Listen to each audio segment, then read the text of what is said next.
Alright guys, another little kind of on location video for you. I am in Okoboji, if I'm pronouncing that correctly, in Iowa. Just arrived at the place for my friend's wedding and I'm at their local tap room, so Okoboji Brewing Company. I'm going to review a couple of beers from them and I'll show you the inside of the brewery. It's pretty nice actually. So yeah, you can see the outside here, Okoboji Brewing Company.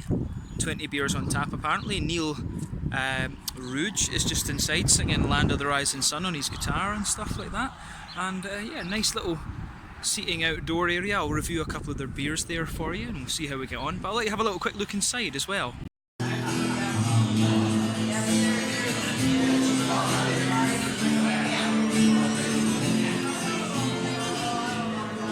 here you can see tap list. A few like Deschutes and Boulder beer and things like that. A few different kind of Colorado beers on tap at the moment. And if you look through here, you get a little look at the brewery and stuff. So very, very small scale, but yeah, kind of cool. So yeah, a little bit of women's baseball thing. There's Neil Rouge. There's Miles and Tabor, my buddies, drinking some beer. Other side of the brewery. Yeah, looks pretty cool. Nice little beer place, I have to say. Let you have a little look at the merch. Yeah. So there you go, Okoboji Brewing Company. Some different t-shirts and stuff. A few kind of stickers and things, hats. Oh, so yeah. Alright guys, so just outside the brewery now, so we have the Holy Smokes, which is a brown ale, and we've also got the Hell or High Water, which is an Imperial Stout. Do you guys remember what percentage these were? 11 and 9.4. I think so this is 9.4 and that's 11. Cool. Right, so yeah, 9.4% brown ale. See how we get on. Let's go.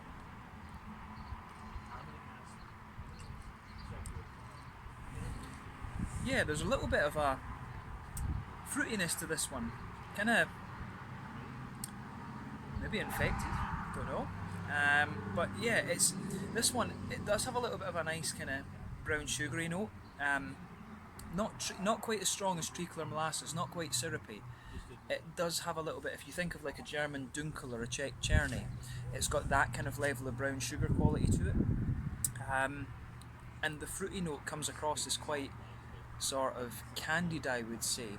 Always reminds me of the little heart-shaped speaks in the Haribo Star Mix.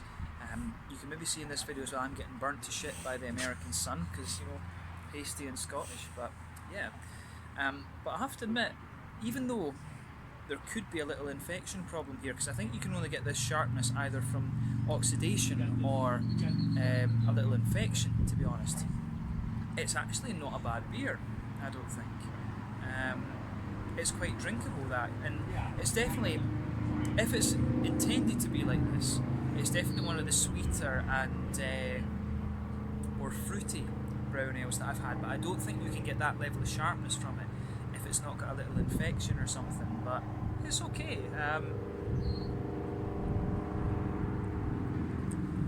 So yeah, middle of your palate, there's definitely a little bit of breadiness there to it. I'd suspect maybe American two-row malts, and I mean we're in Iowa, we're not a million miles away from the west coast, and I think the two-row malts are a little bit more prevalent over there. But I mean, as I say, it's okay. In terms of the body of the beer, generally, it has a little bit more of the kind of Dunkel vibe. I mean, it's not a million miles away from a sort of lagerish type beer, this one. Definitely not as heavy and as thick as I would expect from an American brown ale. I mean, obviously the staple of the style is the Brooklyn Brown, you know, and that's about 5.6%. The Imperial Brown is a different game, and when it's at 9%-ish, you know, you are talking Imperial with this. So it's not quite as thick in things as I would expect from this style. And to me, this one definitely has a more of a kind of Cherny, Dunkel type quality to it. It's definitely got a little bit of that lagerish note. Although in fairness, I've always found that American beers are a little bit smoother and less crisp compared to their European counterparts. Almost a little bit more oily as well. I think Americans like their beers just to be able to have that little bit more of an oily quality to them, to be honest.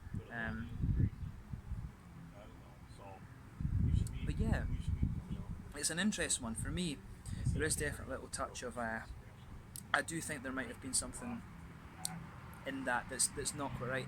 In terms of the smokiness, when it's called Holy Smokes, there's maybe a tiny little bit of something in there, but it's very infused into the sort of brown sugary notes and the kind of bready qualities that the beer has.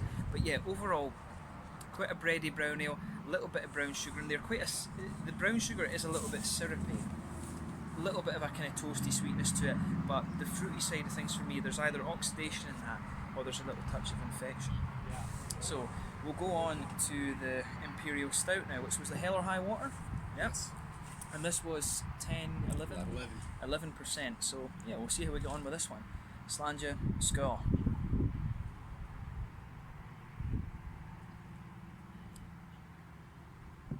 That's pretty good.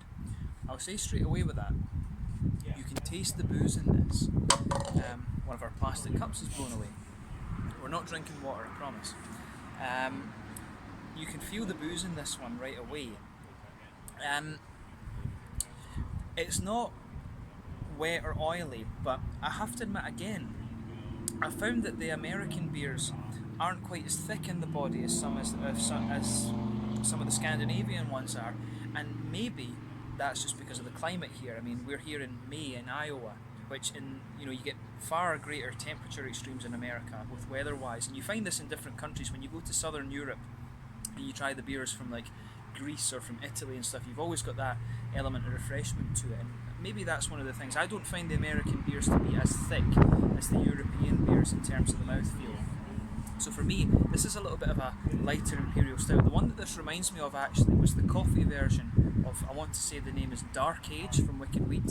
It has a similar mouthfeel to that, so a little bit oily, but at the same time it's quite light and it's quite wet. The flavour profile on this is good though, but it's just a little bit light compared to what I'm used to, so it takes a little bit of that actually, just a bit of time to kind of adjust your palate to it. But I mean, I think it's nice. In terms of the scale of this one, because we always have to talk about sweet stout at one end of the thing, sweet stout, milk stouts, and then you've got your Russian Imperials at the other end. This one is maybe about 3/4 of the way towards the Russian Imperial. It's definitely a more roasty, toasty stout, a little bit of black malt in there. The brown sugars are very dark, very syrupy, and they're quite subtle. It's more dominated by the black malt. I would say a little bit of a, to me there's a little bit of a nutty woodiness to this one, but that's a real kind of subtlety. It's really a very, if there's brown sugars in here, they're very, very caramelised. This is a very long boil stout.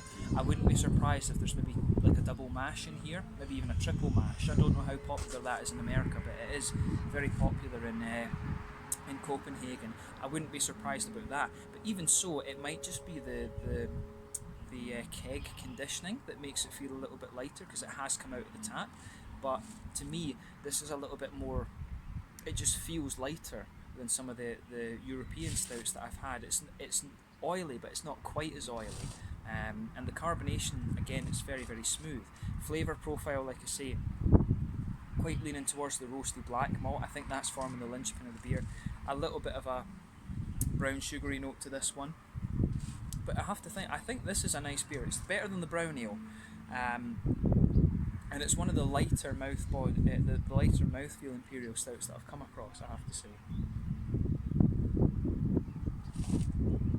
But yeah, hoppy side of things, I think there's Williamette in here. When you go into the aftertaste, Williamette, one of the big things with Williamette, it always gives you this little bit of a distinct earthiness in the back corners of your palate. You can pick that up here, and as you come further forward, you can feel the earthiness sort of spreading forward. I think there will be a little bit of English hop in here, either that or it's something like Summit, because there is a little bit of a roasty toasty English hop quality to this beer. But at the front corners of the palate, you get the sort of American floral quality, and round the front curve of the palate, it's a little bit more kind of grassy, and behind the front curve of the tongue, that's where you get the oily bubble. And for me, it's got a little bit of an almost raisiny sharpness to it in the beginning, but then it smooths out and you start to get things like blackberries and black currants, and for me that's Williamette that always gives you that. That's the key American hop when it comes to those fruits and things like that. So this one, to me, the malt base isn't quite as sweet as some of the imperial stouts that you can come across in America. More of a roasty, toasty imperial stout. But I mean, overall, it's pretty nice. I do like this one, and I wouldn't hesitate to drink it again. So yeah, two different beers. This one, the brown ale has a little bit of an infection to it, but I think the imperial stout is pretty good, but a little bit lighter than I'm used to. But yeah, see what we think. Right. Alright guys, so these are the two joining me for this video. This is Tabor, who I met years ago in Connecticut, and this is Miles.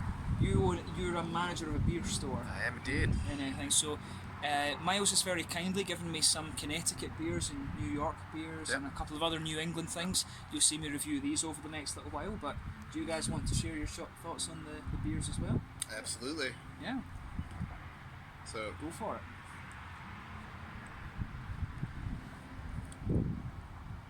My first impression of this beer is it really doesn't taste like a brown ale. It tastes like kind of some of the beers I brewed that have gotten infected, as you said earlier. It really tastes like heavy plum prune sort of flavors. That a little bit of a figgy, sharp, almost like a kind of raisiny sharpness to it as well, isn't it? Exactly. Yeah. Not really what I was looking for in a brown ale. Yeah. Applaud the effort. The stout's good though. The stout's good. It's boozy. Yeah. It's hard hitting. It tastes like it's 11%. It's really good. Yeah. I'm definitely a fan of that. Yeah, you really get those vanilla notes coming through there. That imperial stout. You know, there's a bit of fruitiness there up front that kind of fades away to the back. But really solid, really well made. You know, one of those where you get a little bit of toffee there. Definitely tasty, a little bit boozy, but for 11%, it's relatively easy drinking for that kind of alcohol content. Yeah, I mean that's the thing. I mean I'd be interested to hear your opinions on that, because to me this is, compared to some stouts that I would drink in Copenhagen or Gothenburg or wherever, compared to the Scandinavian imperial stouts and even some of the Scottish ones. To me, that's quite light-bodied for the style. Yeah, the mouthfeel is very light-bodied. It's not a sticky, thick, heavy stout. Yeah. I mean, it's a good beer. Yeah, I mean, it's definitely got that kind of OG West Coast imperial stout kind of flavor to it. You know, it's like that big banana clove that you'll get from some of the newer, bigger East Coast type imperial stouts. But it's well made. It's good. It's drinkable. I mean, it's a good base. I think just thicken up a little bit, and then you're on to a real winner with that. Absolutely. Yeah. So yeah, I mean, general question for you then, is fairly experienced American drinkers. Is that one of the things that's quite common in America, to find the imperial stouts quite light on the mouthfeel? No, again, I feel like that's a lot more that kind of more original, kind of 10 years ago style American imperial stout. It's not. Things have kind of changed since then. Tastes have kind of changed since then. I think now you end up with a lot more of those bigger, bolder flavors there. But it's very drinkable. It's a great example of what you'd see. It's just a different style than what is kind of more in vogue right now. Yeah. See, in Colorado, we definitely have some stouts that are a little, lighter like this feel. I think, maybe it's a regional thing. It actually, honestly, reminds me a lot of Avery's. Yeah, Avery a lot. Yeah. Oscar Blues to a degree too. Yeah. I mean, those are two. When it comes to Colorado, those are two of the breweries that we would find in Scotland and Sweden. So it's interesting to hear your thoughts on that, because I don't know, it's just to me the American stouts, imperial stouts that I've had, they just feel a little bit lighter in the malt base than the things. I mean, I'll definitely say, I feel like the 1050 from Oscar Blues is definitely roastier than this one for sure.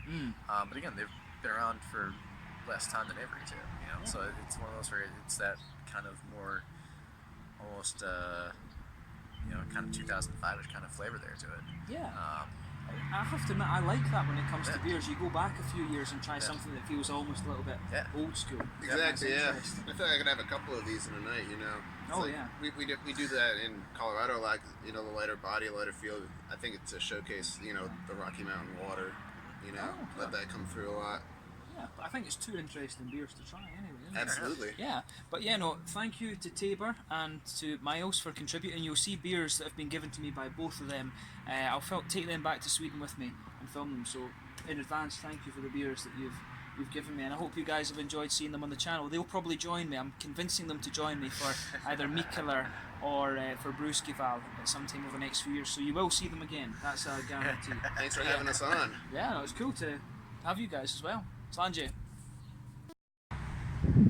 Alright guys, last thoughts on Okoboji Brewing Company. So, you know, really nice people inside. The unfortunate thing was they've only got growlers and stuff. I would love to take a growler away with me and review it for you. Their Imperial Stout was, the Hell or High Water was really, really nice.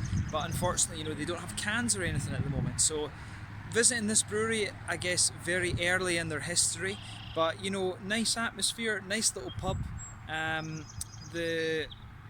The Imperial Stout was really nice. I wish they'd had an IPA on tap. It would have been nice to try something from the light end of the spectrum.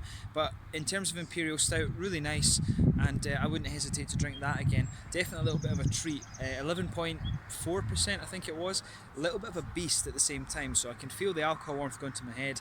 But you know, if you find yourself in Iowa for whatever reason, you know, come and visit Okoboji. It's a nice part of the state. You know, their only place where they've got water apparently, so yeah, have a little look at it. I've enjoyed my 2 hours or so that we've had here.